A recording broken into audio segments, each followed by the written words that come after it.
दोस्तों स्वागत है आपका हमारी नई सीरीज में जिसका नाम है आवाज हूँ मैं।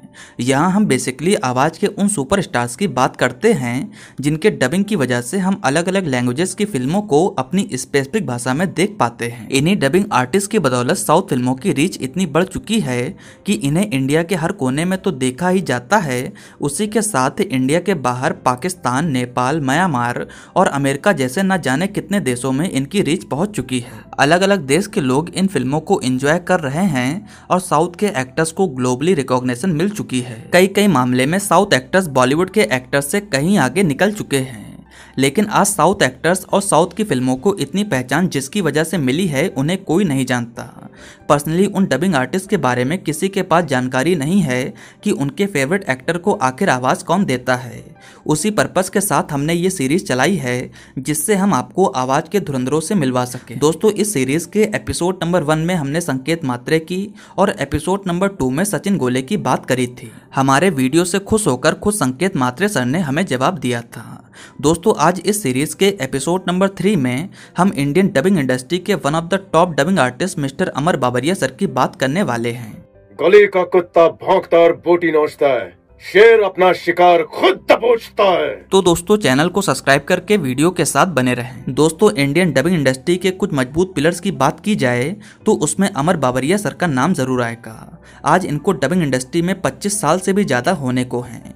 इन्होंने और इनके जैसे कुछ साथियों की वजह से ये इंडस्ट्री इस मुकाम पर पहुंची है।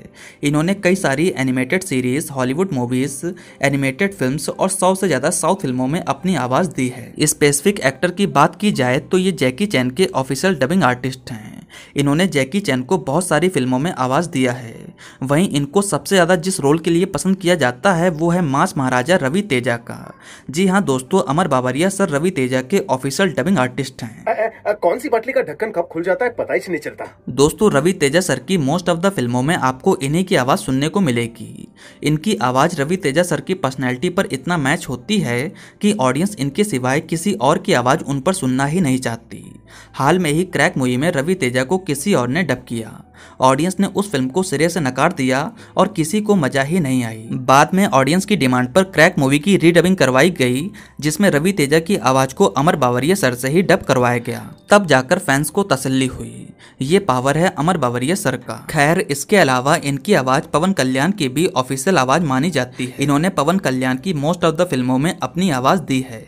कुल मिलाकर इनकी आवाज भारी है जो बड़े एक्टर्स पर फिट होती है, जैसे कि गोपी चंद, नंदमुरी बालाकृष्णा और दर्शन। इसके अलावा ये आर माधवन, अल्लारी नरेश, एसटीआर और धनुष को भी कुछ फिल्मों में आवाज दे चुके हैं। इन्हें हिंदी के साथ साथ अंग्रेजी, गुजराती, मराठी और उर्दू जैसी भाषाओं पर पकड़ है और ये उन सभी भाषाओं में डबिंग करते हैं। दोस्तों अमर बाबरिया एक अच्छे डबिंग आर्टिस्ट के साथ साथ कमाल के एक्टर, थिएटर आर्टिस्ट, राइटर और डायरेक्टर भी हैं। आपको जानकर हैरानी होगी कि साउथ की 50 फिल्मों की कहानी इन्होंने ही लिखी है। पवन कल्याण का फेमस डायलॉग मेरी एंट्री पर लोगों को डिसेंट्री होती है इन्होंने ही लिखा है। वहीं रवि तेजा के तो न जाने कितने डायलॉग्स को अमर बाबरिया ही लिखते हैं। दोस्तों साउथ फिल्मों को हिंदी में डब करते समय कई जरूरी चेंजमेंट करने पड़ते हैं, कभी डायलॉग्स में तो कभी स्क्रीन प्ले में। फिल्म की मूल कहानी को छेड़े बिना ऐसे चेंजमेंट किए जाते हैं। ऐसे में डबिंग डायरेक्टर्स, वॉइस इंजीनियर्स और राइटर्स की जरूरत पड़ती है। अमर बाबरिया राइटिंग भी करते हैं, डायलॉग भी लिखते हैं और डबिंग भी करते हैं। इस फील्ड में आने से पहले अमर बाबरिया एक बेहतरीन थिएटर आर्टिस्ट भी रह चुके हैं। दोस्तों शत्रुघ्न सिन्हा और जया बच्चन जैसी कई दिग्गज हस्तियों के साथ ये स्क्रीन शेयर कर चुके हैं। इंडिया के साथ साथ इन्होंने यूएसए, लंदन और फ्रांस जैसे कई देशों में अपनी परफॉर्मेंस दी। इन्हें थिएटर के समय ही डबिंग के बारे में पता चला। इन्होंने कोशिश करी और इनको हॉलीवुड के कई प्रोजेक्ट्स में आवाज देने का मौका मिला। आगे चलकर साउथ इंडस्ट्री एक नया विकल्प बनकर उभरा जिसने इन्हें और इनके जैसे कई वॉइस आर्टिस्ट को बेहतर काम करने का मौका दिया। देखते ही देखते इन्हें इस काम में मजा आने लगा और आज अमर बाबरिया इंडियन डबिंग इंडस्ट्री के टॉप डबिंग आर्टिस्ट में से एक हैं। दोस्तों अमर बाबरिया का जन्म 10 मई साल 1975 को मुंबई, महाराष्ट्र में हुआ। हालांकि इनकी फैमिली पहले कभी गुजरात से बिलोंग किया करती थी, लेकिन इनका आउट एंड आउट बचपन मुंबई में बीता। इनकी मां हाउसवाइफ रहीं, वहीं इनके पिता एक व्यापारी थे। अपने 3 भाई बहनों में अमर बाबरिया सबसे छोटे और इकलौते भाई रहे। इनकी 2 बड़ी बहनें भी हैं। दोस्तों अमर बाबरिया का बचपन शानदार बीता। इन्होंने हर तरह के इंडोर और आउटडोर्स गेम्स खेले। टीवी देखना इन्हें बहुत पसंद था। इनका दाखिला उसी रामचंद्र भट्ट स्कूल में करवाया गया जहां से इनकी बहनें पढ़ाई करके निकली थीं। स्कूल के दौरान ये अक्सर एनुअल फंक्शन में बढ़ चढ़ कर भाग लिया करते। यहीं से एक्टिंग का बीज इनमें पड़ गया। आगे चलकर ये लाला लाजपत राय कॉलेज से अपना ग्रेजुएशन करने लगे। इसी के साथ ये पार्ट टाइम जॉब भी किया करते थे। कॉलेज के दौरान ये तरह तरह के नाटकों में हिस्सा लेते। इन्होंने हिंदी, अंग्रेजी और मराठी जैसी कई भाषाओं में नाटक किया। इन्हें खुद काफी अवार्ड्स मिले और ये अपने कॉलेज के लिए भी अवार्ड जीत कर लाए। ऐसा करते करते इन्हें अच्छा लगने लगा। अब इन्होंने कमर्शियल प्लेस की ओर रुख किया। दोस्तों, कैरी ऑन प्रोफेसर इनका पहला बड़ा प्ले माना जाता है, जहां इनको पहले तो बैक स्टेज के तौर पर काम मिला, लेकिन बाद में इनके जुनून को देखते हुए इसमें इनको एक छोटा सा रोल मिल गया। इस प्ले के दौरान इनको ऑल ओवर इंडिया में घूमने का मौका मिला। ये हिंदी, अंग्रेजी, मराठी, गुजराती और उर्दू जैसी भाषाओं में नाटक करते करते इतना मशहूर हो गए कि आगे चलकर इनको अमेरिका और कनाडा जैसे देशों में शोज करने का मौका मिला।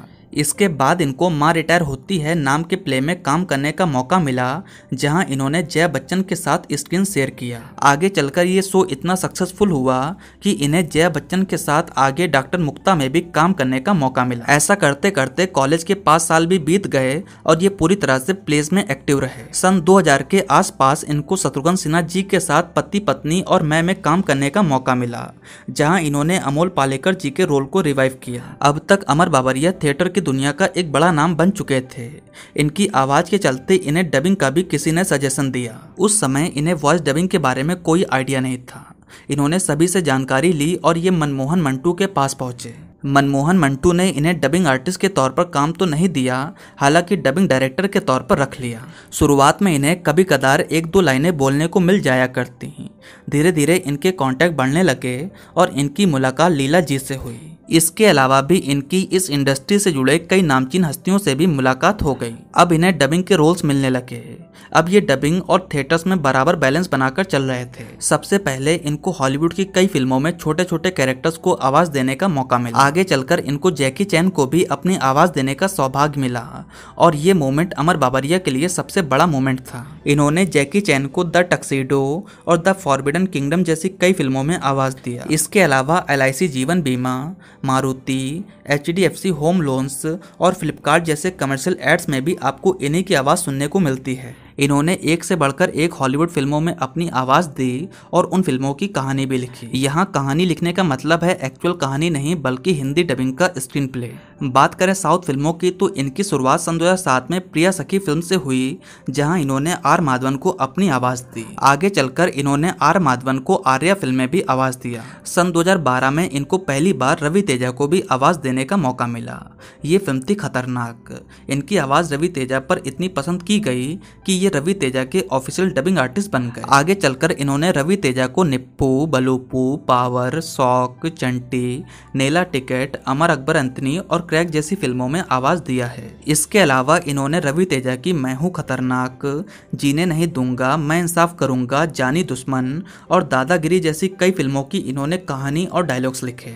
इनकी आवाज़ पवन कल्याण पर भी बहुत सूट होती है। इन्होंने पवन कल्याण को गब्बर सिंह, पुली, कटम रायडू और गोपाला गोपाला जैसी कई फिल्मों में आवाज़ दिया है। तीसरे एक्टर की बात करें जिनकी मूवी इनकी आवाज़ के बिना डब नहीं होती, वो है गोपीचंद। इन्होंने गोपीचंद को मोगलू, साहसम और सौक्यम जैसी कई फिल्मों में आवाज़ दिया है। इसके अलावा असुरन फिल्म में धनुष को इन्होंने ही आवाज़ दिया था। तो दोस्तों, ये रहा अमर बाबरिया सर पर हमारा एक डेडिकेटेड वीडियो।